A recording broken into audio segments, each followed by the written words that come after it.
I'm delighted to welcome you all to this conversation we're going to have with Dr. Mona Hanna-Attisha. Dr. Mona, just call her Dr. Mona. And she's the author of this book that we've chosen to read together this year, What the Eyes Don't See. Just a wonderful book. She has many roles, including pediatrician, public health expert, historian, writer, of course, an activist, a research, a mother, and she's visited campus before, 2-3 years ago. I was in the audience then, and she gave a wonderful presentation. It was just after the events in the book. And we're just delighted that she's returned to be part of this inaugural thematic year programs that we've started here at Colorado State. Let me just say a little bit about the thematic year. It's going to be it's designed to highlight a particular theme or issue for the year, and we're encouraging faculty from all parts of campus to incorporate the theme into their curriculum, into their courses, even in minor ways or sometimes major ways, and have it sort of go through as a thread for the year. This year, our thematic issue is health, generally speaking. So it's a fantastic resonance with Dr. Mona's expertise here. We have lots of events and programs, as I say, even research projects that was try to stimulate through the year for this as well. So let me give a formal introduction to Dr. Mona now.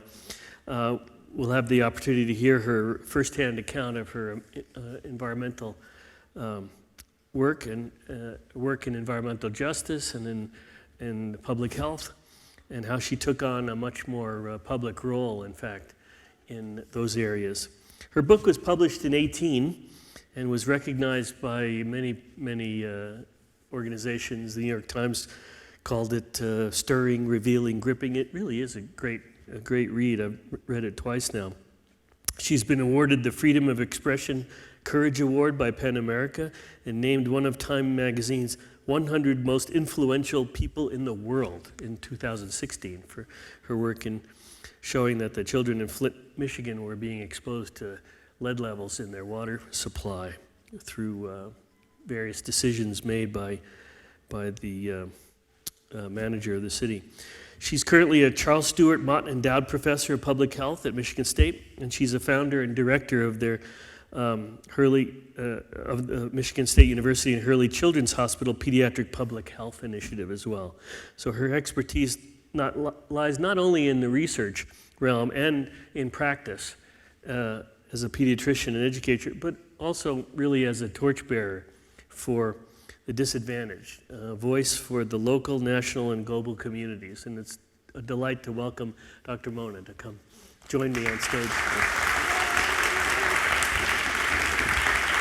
Thank you. So, thanks very much for being here, and thanks so much for participating earlier in the day with a variety of classes and students in several classes and other presentations. Wonderful to have you back on campus. It's great to be here. I hope it's only the second of many times. So. Looking forward to it. But on a not rainy day. It was beautiful yesterday, right? But it's okay. Beautiful yesterday.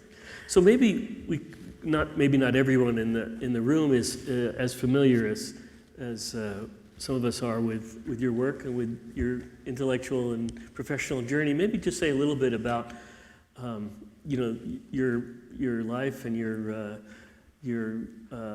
career, and some things about the Flint, Michigan events of 6 years ago.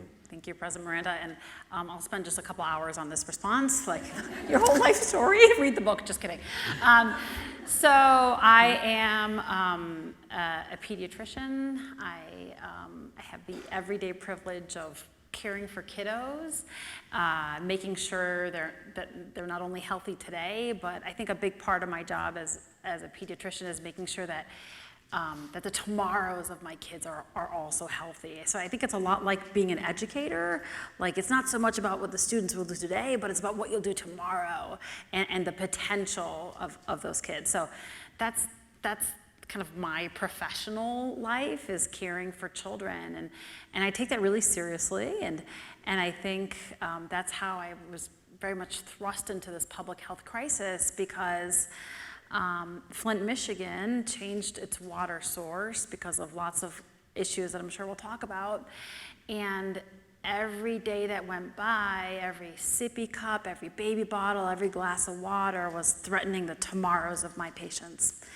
And being a pediatrician, remember, my job is to take care of those tomorrows, those todays and tomorrows. That's kind of what propelled me to do the research to see what was happening with our kids. So I'm a pediatrician. I also, after becoming a pediatrician, after finishing my residency training, being a doctor takes forever, and then you do residency like in your specialty, and I started taking care of kids, and I loved it. But then I got also kind of frustrated, and I'm like, why am I taking care of so many kids with hospitalized with gunshot injuries when we're not addressing, for example, gun injury prevention? And why am I taking care of kids with asthma exacerbation, hospitalized, intubated time and time again, when we're not addressing things like air quality and smoking? So those kinds of issues propelled me to go back to school to get my public health degree in health policy. So not only did I have the tools to take care of a kid at a time, but I also had this perspective on how to take care of a population of children. So that was part of my professional kind of journey to kind of where I am today, is integrating these two disciplines. A little more about my life story, which is bizarrely included in this book, which was never intended to be included in this book, is my personal story, is my family history. I'm an immigrant. I wasn't supposed to be in this country. That wasn't part of my parents' master plan.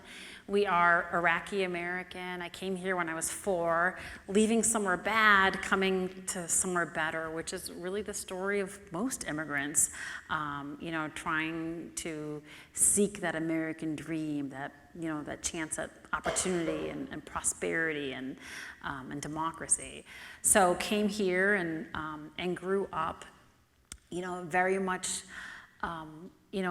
with that immigrant perspective of being everyday grateful to be in this country, literally everyday grateful. I had first cousins in air raids and shelters, and uncles in war after war, and story after story of what it was like to live in oppression, and what it was like to worry if you're going to be around the next day. And so once again, that instilled in me this value system of counting my lucky stars that I was here in this country, but also I think pushing me to a career in service. When my family came here as immigrants, Lady Liberty's arms were open pretty wide, wider than they are now. And my difference, my diversity was celebrated, and that allowed me to grow up largely kind of confident and competent, but also very much committed to giving back, which is why I think I went into medicine and public health, and why I've always worked in underserved communities. It's part also of that immigrant story.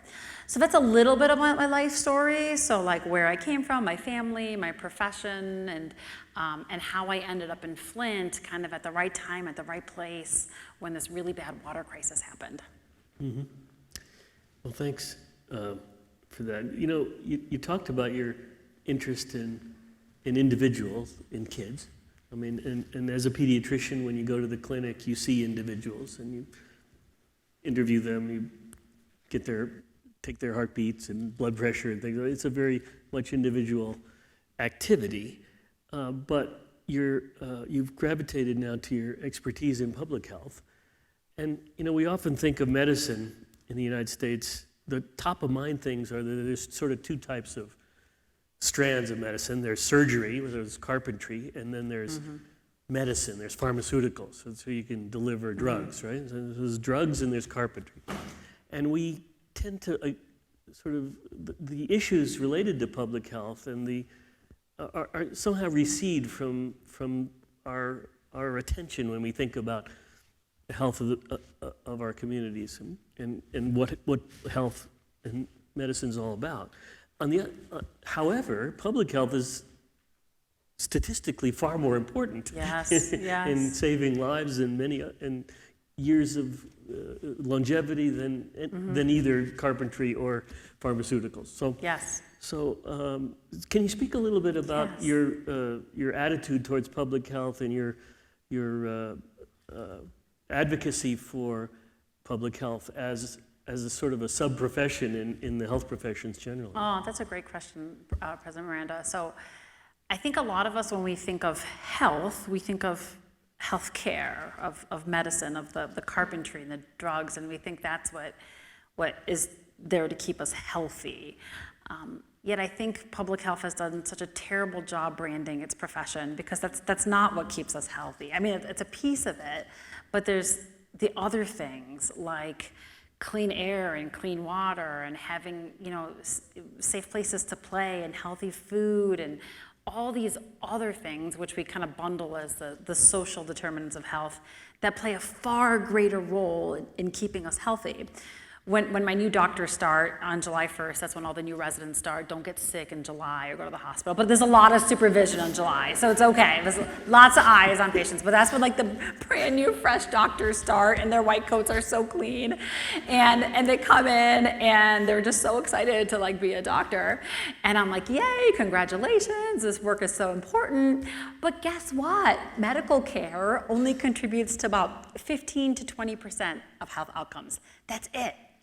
It's all these other things that we have to open our eyes to and ask about. So when patients come in, we have to ask about housing insecurity and nutrition security, and do they have food? Do they feel safe? What's the quality of their water and their air? The American, and it's getting better, the medical societies and medical schools are starting to teach more about public health, about what keeps us healthy. And I'm so excited, the American Medical Association, which is traditionally this kind of, one of the oldest and long-standing medical associations, and usually kind of fairly conservative. They were against universal health care for a long time and undermined it. That's another story. But just a few months ago, they recognized voting rights and voting as an important social determinant of health, and the increasing recognition of racism as a determinant of health as well. So things are changing, but it's really important for us. And I think that's one of the reasons I wrote this book, is for folks to understand that healthcare is not health. As a nation, we spend so much money on health care, which is kind of backwards. That's after people are already sick. And it's not a good return on investment. Our outcomes are terrible, from life expectancy to infant mortality, all these big important metrics of health we don't do good on. And we spend nothing, minute amounts on what keeps people healthy. And that's what public health is. That's things like universal child care and universal health care access and stronger environmental protections and increase in minimum wage and all these other things which don't seem like health. Why is minimum wage? Why are paying people a good salary part of health? It is, because people need to be able to provide for themselves and their family to be healthy. So it's an important thing to distinguish, and it's not fully, I think, ingrained in so many folks. What I'm so excited about, which I talked to the public health students about earlier today, is there's so many folks now interested in public health, and I think even more so after the pandemic. An undergrad degree major in public health was non-existent before, and now it's the fastest growing undergrad major in the country, even pre-pandemic. And so many folks that maybe went into medicine before are now like, oh, I can make a difference at a broader level. Medicine is very much that one-on-one. It's awesome. It's amazing. We need it. But to be able to make an impact at a population level, that's huge, and that can make such a big difference. Well, I'm glad you have some enthusiasm for it, because I agree it's important. You speak about public health as being not just clean water and clean air, but really the whole environment that surrounds us, childcare and elder care and good housing, et cetera, all contribute. And one of the reasons that Flint water supply got in trouble, you allude to in your book, was the failure of the community leadership, and the decision-making governance structures broke down, and bad decisions were allowed to be made by folks who were not competent really to make those decisions. And so there is a whole thread in your book about the value of democracy being also related to issues of public health. Could you maybe speak a little bit about I know you can speak a little bit because you spoke about 90,000 words, I think was. Could you speak a little bit about the relationship between democracy Oh my gosh, I'd love and to. public health? And I heard, and is this a secret? Where's Marissa? Did people know what the next year's theme is? I heard it might be democracy. So yay. So this is like a plug for the theme for next year. So Flint's story is this terrible water story. It's what happens when you don't listen to science and scientists. It's about the failure of investing in public health. It's about inequities. But it's also a democracy story. And you're like, how is it a democracy story? That doesn't make any sense. So does anybody know, this is the audience participation part, if that's okay. So does anybody know why Flint's water was changed in 2014? To save money. Who wanted to save money? I love how you said save money in quotes. The state. If you're a student, you get extra credit. If not, you get extra something, a cookie in the back. So yes, Flint was in this kind of state of bankruptcy, near bankruptcy, because of a long history of disinvestment and kind of neglect of the city. So there's a lot of history in this book, and history is really important to understand kind of where we are today, and really more important to figure out how to move forward. But there was this long-standing history of disinvestment and population loss and kind of white flight that really kind of made the city, it was less than a half of what it used to be, and they were unable to really support the infrastructure of the city because of that loss of tax base. And so the city was near bankrupt, and the state came in and they took over the city through emergency managers. So is it for me? I'll take answer. It's okay. It's okay.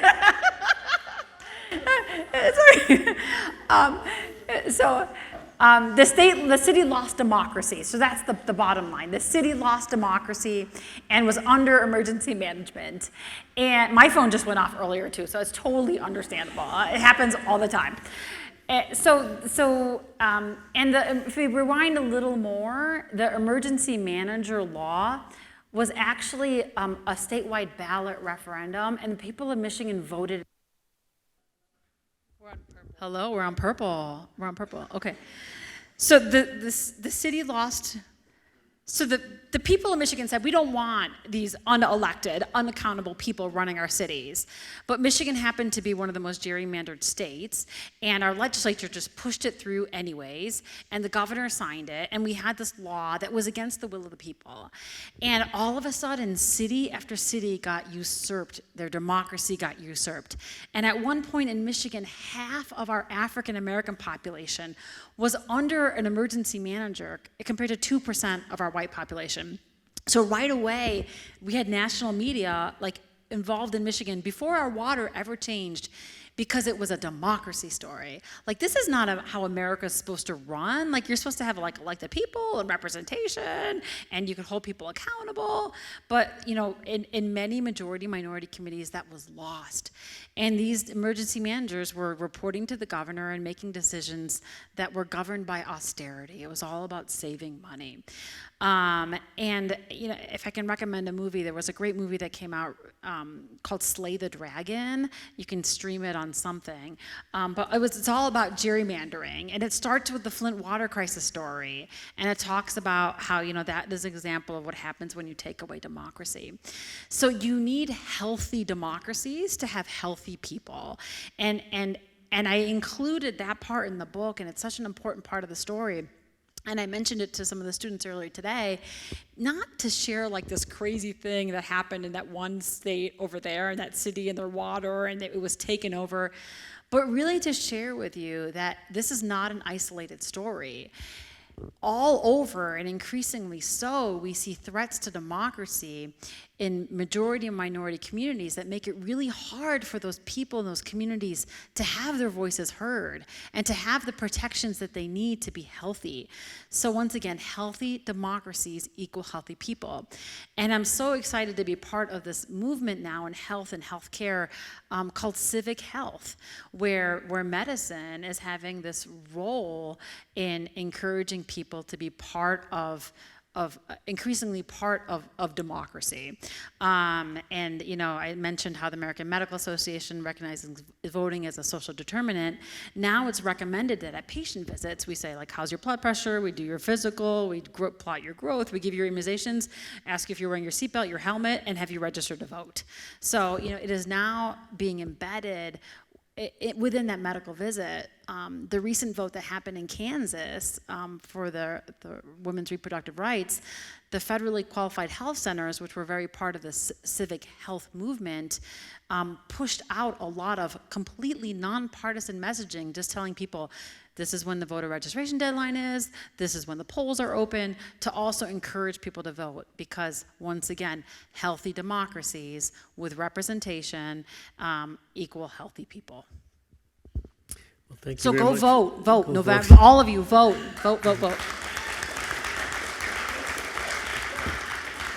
thanks so much for that observation. And I just wanted to make the point that it's not static.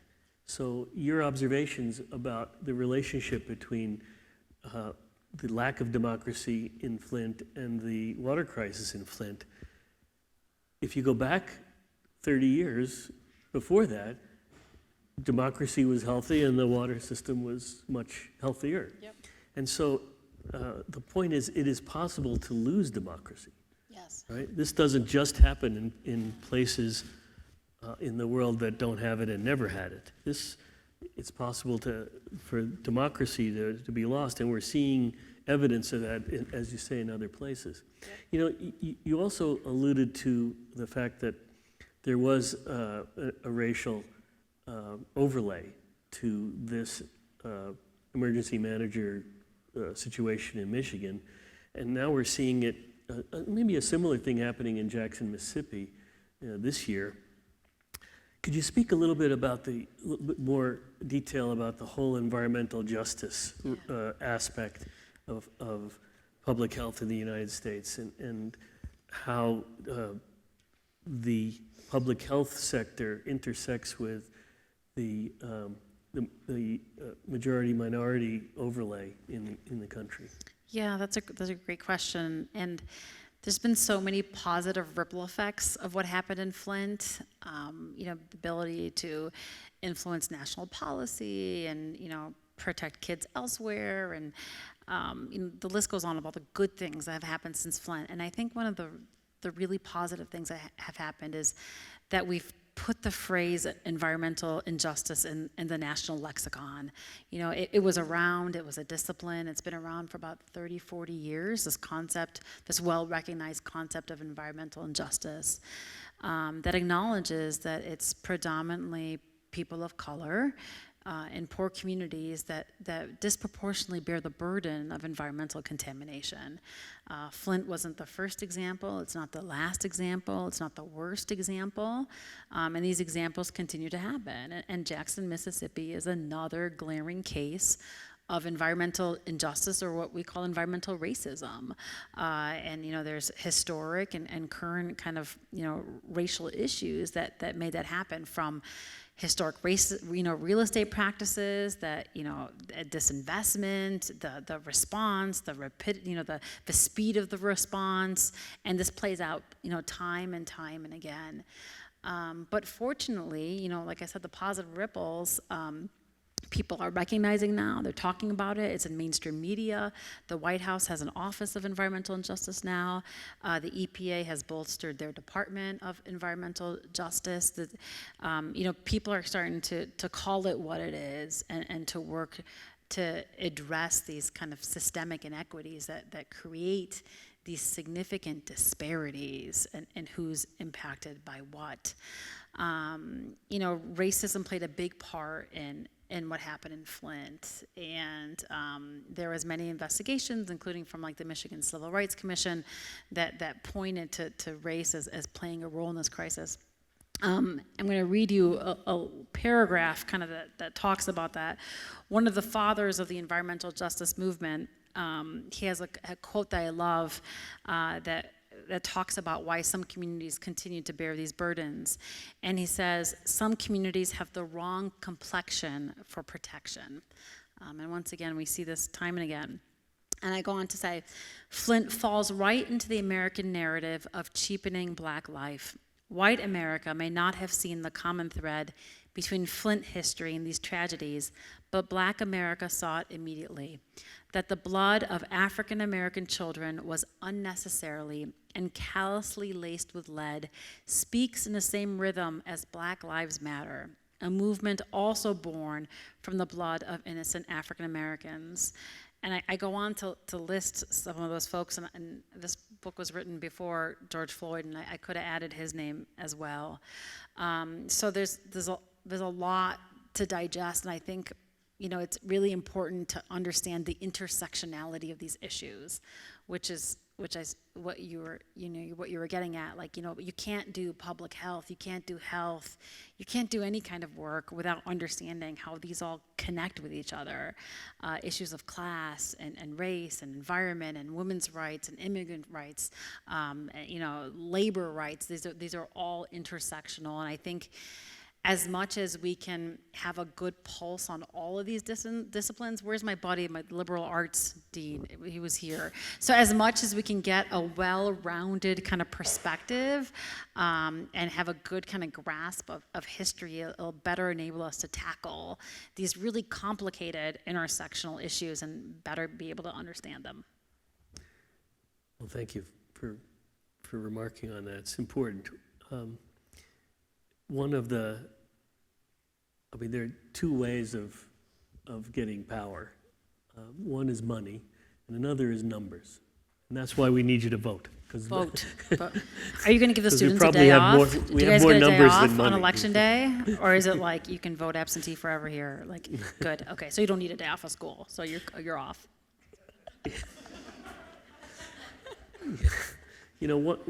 One of the themes of the book, and I think you mentioned it multiple times, is even though you pass through a period of an enormous stress and really worried about the population you were taking care of and horrified at what was happening to them with the water quality and the lead situation, and you still come back time again to a theme of hope that you really want to impart to your readers that things can change. Yes. But what is, from your perspective, that change doesn't happen automatically, a good change. What would you tell our students and our audience here about the path to change, the value of hope in and of itself, and how to harness hope to make a positive impact? Oh, it's a beautiful question. There's a whole chapter in my book called Prescriptions for Hope. And as much as this story is a story of a crime, truly a crime, committed with absolute indifference against some of the most vulnerable people in the country, it's also this amazing story of resistance, of challenging the status quo, and of building and creating hope in communities. And that's why I wrote this book as in a sense, almost a playbook of how to do that, how to fight the power, how to go against all odds, how to persevere, how to be brave, how to have courage, how to build teams, and how to do the right thing, even when it's the hard thing. So I mentioned to the students earlier, I have kind of my 5 P's of advice or tips, and it might be 4, but we'll see what happens. So, and I just want to also say, like, it's the when I wrote this book, the audience in my head was young people. It was the students, and it's been so humbling to have it be kind of read and digested by so many young people who've been able to garner a lot of these themes. And I'm so inspired. Like, coming here today, like, isn't about me, it's about you. It's about, like, it's about all of us, and it's about who we want to be, and that also just gives me so much hope. Young people today are amazing. Like, your students are amazing. They are changing the world. They are leading their movements. They are demanding, change that we haven't been able to address for a long time. And that gives me hope. But what I also see is that young people care so much about so many things, and it's overwhelming. So my first bit of advice is to find a passion. Like, find the thing that you care about the most. Like, what gnaws at you, like, what keeps you up at night? And, like, there's a long list of stuff, like women's reproductive rights, democracy, climate change, water, like, the food in the cafeteria, which I'm sure is awesome. Like, I don't know, find the thing that, like, find a passion. So that's my first bit of advice to folks that want to make a difference and be advocates is find a passion. And you know what? Your passion today, it might change in 2 years, and that's totally okay, because that's how we grow and we learn. So find your passion. And then my next bit of advice is find your peeps. So one reason I didn't want to write a book, because it is not a story. This is not a story about one person. This is a story about a group of people, a team, an unexpected team that came together. So you find your village. Like, if you care about climate change, I bet you there's a club on campus. I bet you there's a professor who's an expert. I bet you there's a community group that is also doing something about it. So build your village of allies and make sure they're as different from you as possible, and of different disciplines and different sectors and different walks of life, because then you ask different questions and you come up with different solutions. A team is also really important because, like, as I shared in the story, there are ups and downs of advocacy. It's hard. You have good days and you have bad days. And sometimes you feel really defeated. You feel like this big, you feel tiny, and you feel like you might not be able to get up again. And you need your peeps to lift you up. You need your support system, and they need to be there for you, and you need to be there for them. So that's my second bit of advice. So find your passion, find your peeps, stay persistent. This is a long game. Change often doesn't happen overnight, but, like, all of a sudden there'll be a window of opportunity and change will happen. So stay at it. And I like to talk about, I think I mentioned this book, like, being pleasantly persistent. So I was always annoyingly persistent. Like, when I wasn't getting data, I'm like, hi, it's Dr. Mona. I haven't heard from you. I'm so sorry. Maybe I missed your email, but can you give me this data, like, now? So, like, be persistent, be pleasant, and don't give up. So remember, nevertheless, she persisted. And then my other P is what you all are doing right now, especially the students, is be prepared. Being here today, might spark something, and that will prepare you for something. The classes that you're taking, practice being a leader of a club, or do those things that make you uncomfortable, because this is a really safe place to do them. If it's public speaking or drama or being in front of a stage, take advantage of these opportunities. We were mentioning earlier, like, I love talking, as you can see, like, I love talking, but, like, people are like, well, you're a doctor, like, doctors just speak, like, science, like, how did you get to be a good talker? And I'm like, I don't know, and then I think, like, I did drama in high school, like, I think that I love being on a stage, like, I love projecting, like, I love talking, and I didn't know that was gonna prepare me for these opportunities. When I was in college, I did a lot of service learning, and as a freshman, I remember I went on an alternative spring break trip, and it was like awesome. I loved it. Like, it was like a firsthand experience of doing service, and right when I came back, the university wanted to cut the funding for service learning, and I'm like, what? That's ridiculous. And I didn't know what to do, so I wrote a letter to the editor of our college newspaper, and it got printed. I'm like, OMG. And like my last opinion piece was in the New York Times, but like writing that letter in this safe place, in this amazing university with a bazillion resources, helped me do the work I'm doing today. So find your passion, find your peeps, stay persistent, and be prepared. And I'm sure there's other P's I'll come up with, but we'll add those later. Thank you so much. That was great advice, huh?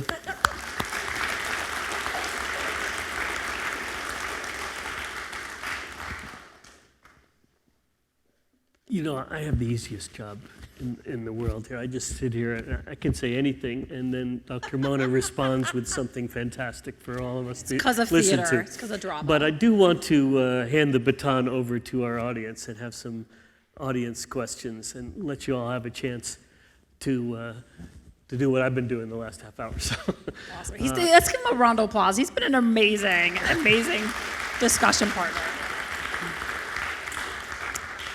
so anybody have yeah, up here?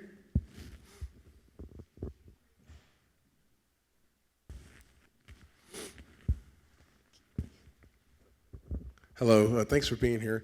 I do have a question. Towards the end of your book, one of the things that really resonated with me, and I was trying to talk to our class about regarding being a woman of color professional, the balance of family time with your daughters, and also when you're going against the system, when there's unequitable outcomes because of a lack of democracy, how even in our expertise in our fields, democracy will throw the ringer at you to discredit you, to make the system stay intact, and although there's these unethical outcomes.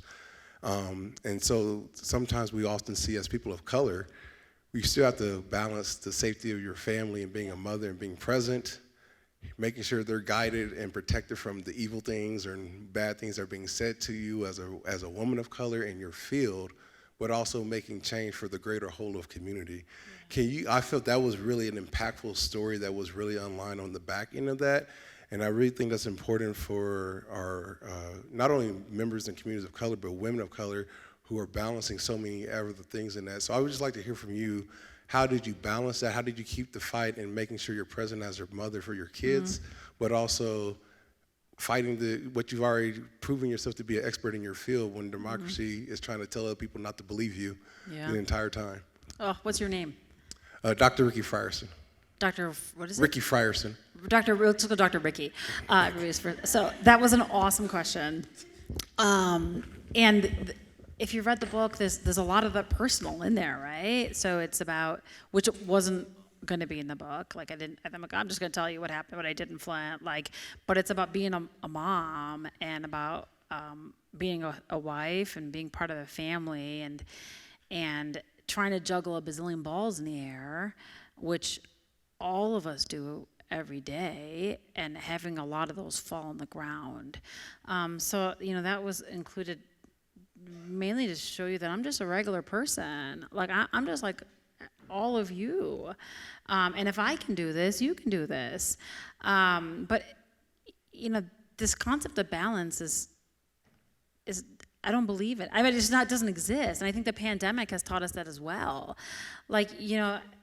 Life has ups and downs, and sometimes family's here, and sometimes work is here, and sometimes work is here, and sometimes family's here. It's rarely this balance. Sometimes, in magical years maybe, I don't know, I haven't seen that yet, but it's rarely kind of this balance. And, I was able to go out on a limb and do what I did because in both of those spheres, I had my peeps. I had people who had my back.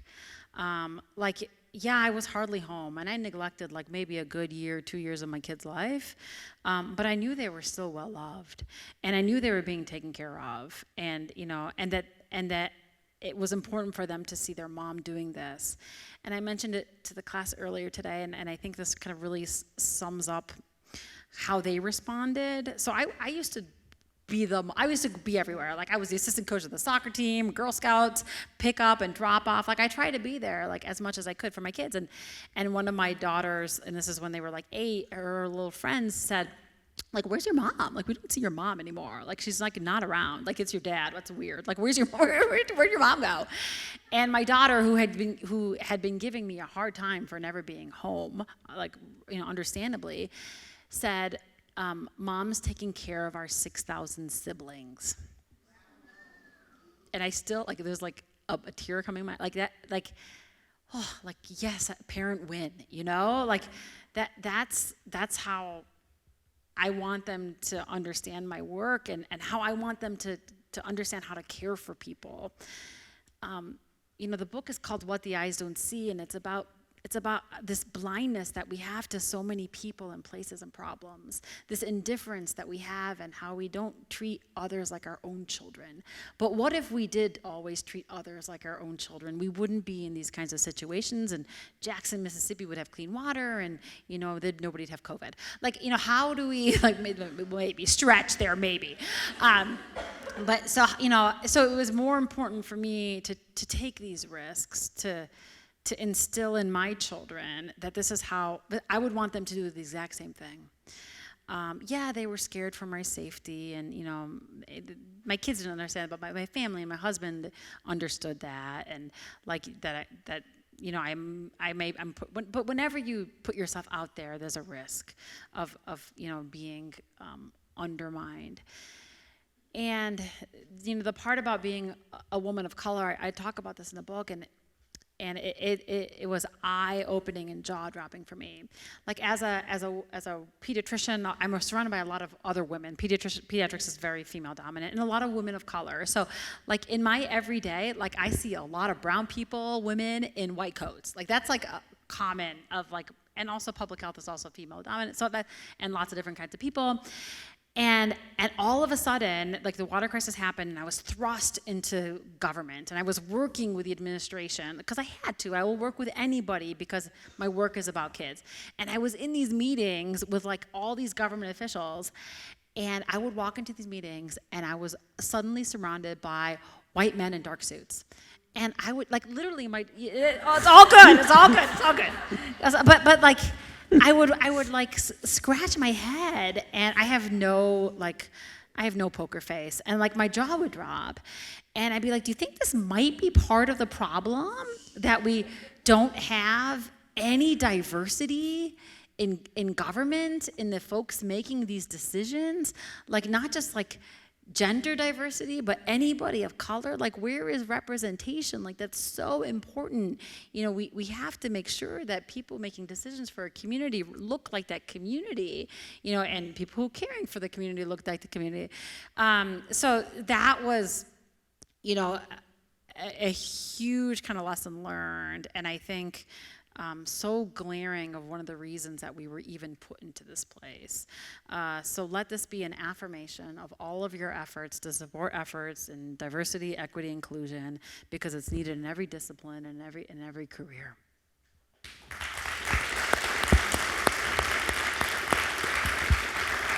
Thank you.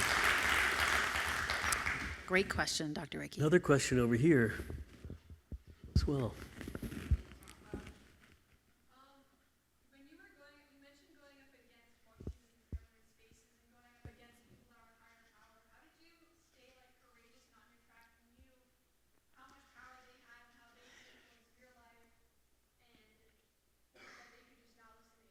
Well, they didn't listen to me, so I did this research. So I found out that there was lead in the water. I'm like, lead is the worst thing ever. Like, it's a poison. It hurts kids. And it was going on for like a year and a half. So I did the research to see if it was getting into kids, and it was. And then I did like an academic no-no. I shared this research like at a press conference, which is supposed to go through this peer review process, which takes forever. But so like I went on a limb and I shared this research because every day that went by was important. So I shared this research, and I'm like, yay! I just girl bossed it. Like I'm sharing science and facts, and like, can you guys imagine being in the middle of a public health crisis and not listening to science? It's a joke. It was a joke. So I'm like, I'm just sharing science and facts and, speaking up like on behalf of my kids. So I felt like great for like a half an hour. And then every power that be went after me and said I was hysterical, which is sexist, that was causing near hysteria, that I was an unfortunate researcher, that I was splicing, dicing numbers. And I felt like this. I felt this big. Like I felt sick. I wanted to throw up. My heart rate was up. Like I was shaking. For a minute, I also began to second guess myself. I think a lot of women talk about this like imposter syndrome. Like, oh, maybe I shouldn't have done that. Maybe somebody else. Maybe I'm not an expert. Maybe somebody else should have done this work. Like maybe it wasn't my job. I'm not the health department. So like there was a lot of also that kind of second guessing of my research. And then how did I persist? How was I courageous? How did I keep going, which is your question. And it took this quick realization that all these attacks on me, it didn't matter. Like, because this story, this wasn't about me. This wasn't about Dr. Mona. This was about my kids. So it took this conscious grounding of what my why was. And my why to this day is kids. Like that's why I went to school forever. That's why I wrote this book. That's why I'm here today. Like what wakes me up in the morning is kids and doing better on behalf of our kids. Remember the todays and the tomorrows? It's about the tomorrows of our kids. So when I was able to quickly ground myself in that why, that this was about kids, it was easy to get back up, and it was easy to fight back, and it was easy to continue working with folks who had, disparaged me because it was on behalf of kids. And it's a daily practice, like, to ground myself, and I encourage that for all those folks out there to kind of to remind yourself what your why is. Remember, this is your passion. When I'm testifying before Congress, it is scary. Like it's like queasy, and there's like all these guys in suits, and they have a lot of power. And I'm testifying about like the Infrastructure Act or stronger regulations or what have you. And it just takes a moment I ground myself. I'm like, well, who am I doing this? This is for the kids. This is for the kids. Every media interview, this is for the kids. When I sign your book, I sign every book for the kids. So that is my why, and that's what enables me to push forward and to be brave when it's really, really hard. So find your why.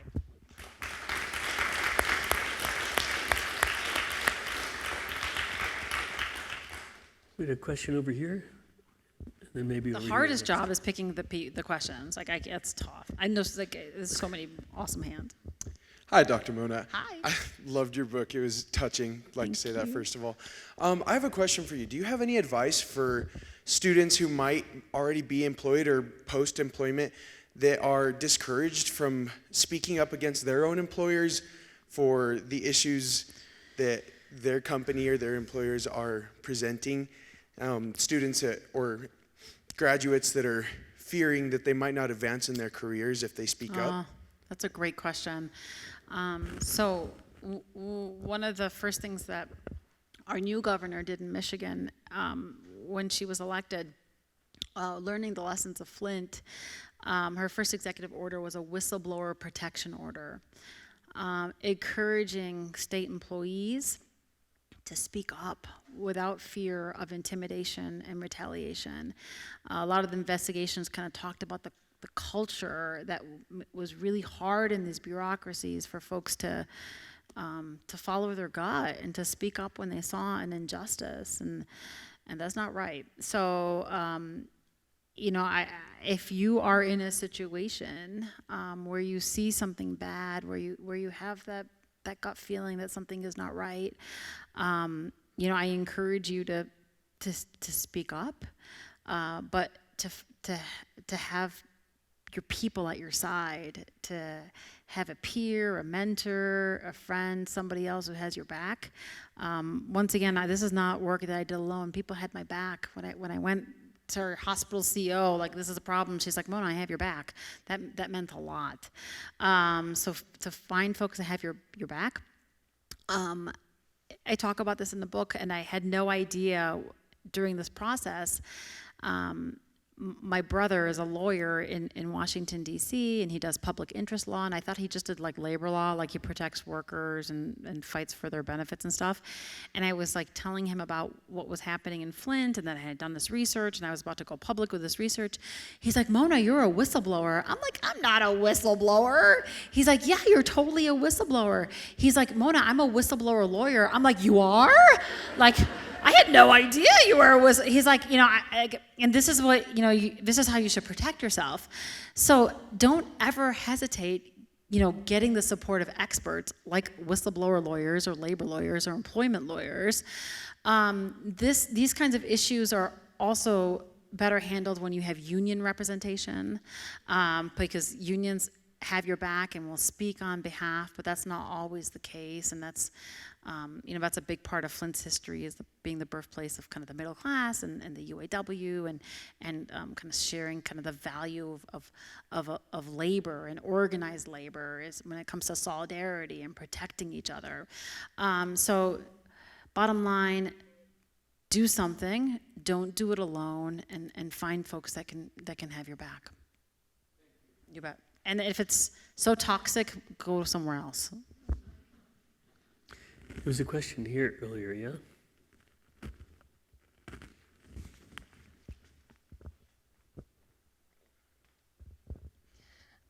I was wondering if you had any ideas or advice for like prospective healthcare personnel who might not want to necessarily work in the public health sector, but to have an emphasis on facing preventative measures instead of cleaning up the aftermath. That's a great question. So for advice for folks that want to go into healthcare, but really also want to kind of focus on prevention. So there's the carpenters, there's the drug pushers, but then, there's a lot of folks in primary care where the focus is prevention. So fields like pediatrics and family practice and a little bit of internal medicine, but are more prevention driven. Like my role in healthcare as a pediatrician, like everything I do is prevention. Like I give vaccines, I talk about eating healthy, wear your helmet, rear facing car seat. Like everything I do is prevention, and it's still very much healthcare. And then you can embed a lot of other, screeners and things that also address prevention when it comes to these other social determinants of health. Like, there's a 2-question nutrition screener, a nutrition insecurity screener, and there's housing insecurity screener. There's all these other things that will also get at prevention to address these other aspects of health. So every discipline of medicine is very different and has different cultures and different focuses, foci. Yeah, here and then here.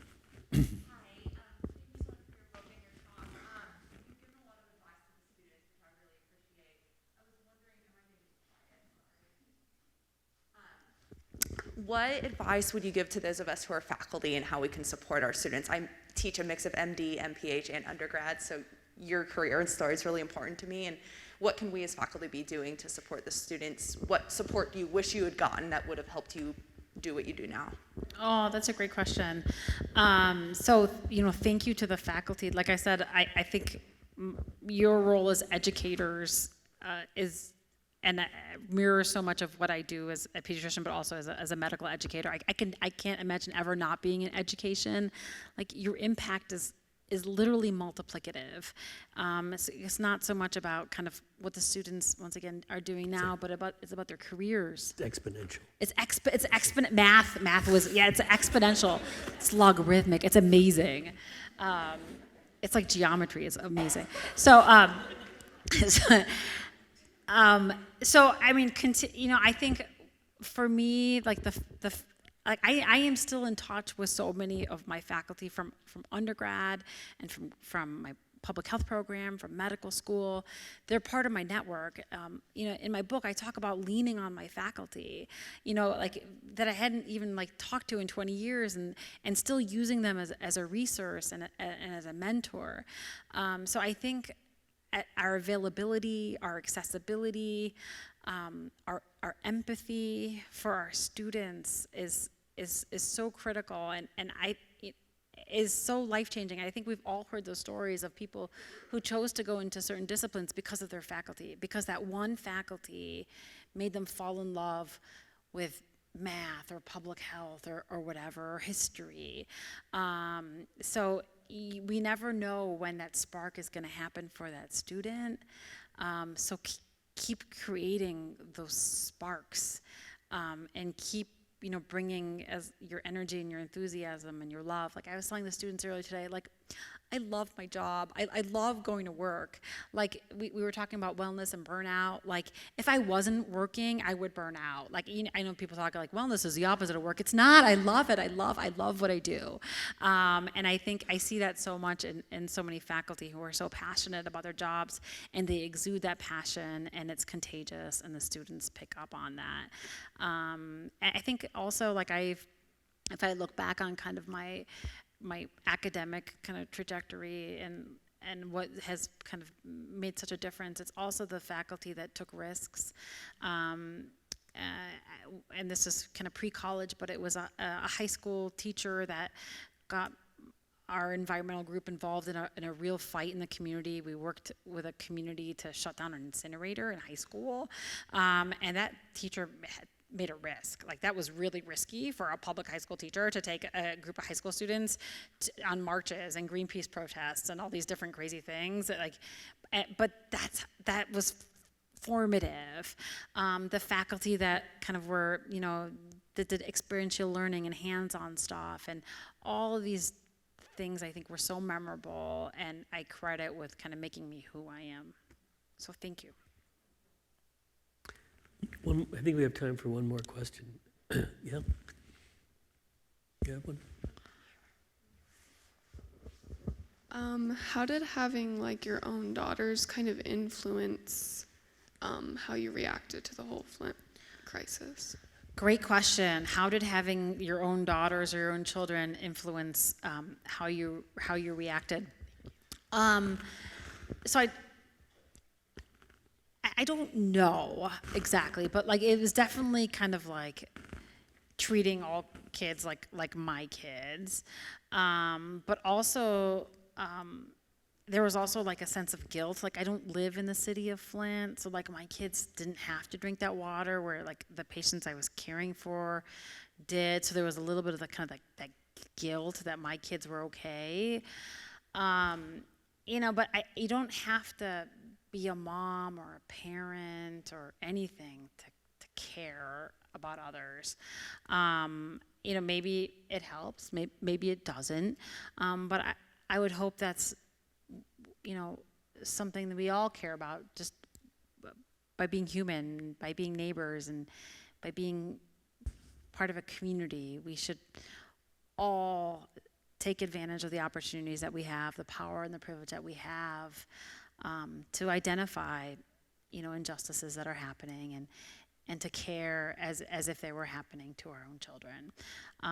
So I think that's a really great place to end, because it comes back to the theme of this story, which is once again not just about that crazy thing that happened in that one city with brown water, and that keeps happening all over, but really once again about all of us and the power that we all have to open our eyes, and to care, like to truly care about folks that may look different than us, or may not look different than us, or may vote different than us or not, or but to care for all children, and how we should have the courage within us to take those risks that put us out in places that may seem scary and hard, to fight for a better country and for a better community. I rambled, but I'm going to end there. Thank you. Thank you. Thank you. Thank you. Thank you. Right. I think you're very right. Having children teaches you that it is possible to care for someone else. Oh, yeah. And that is a transferable skill.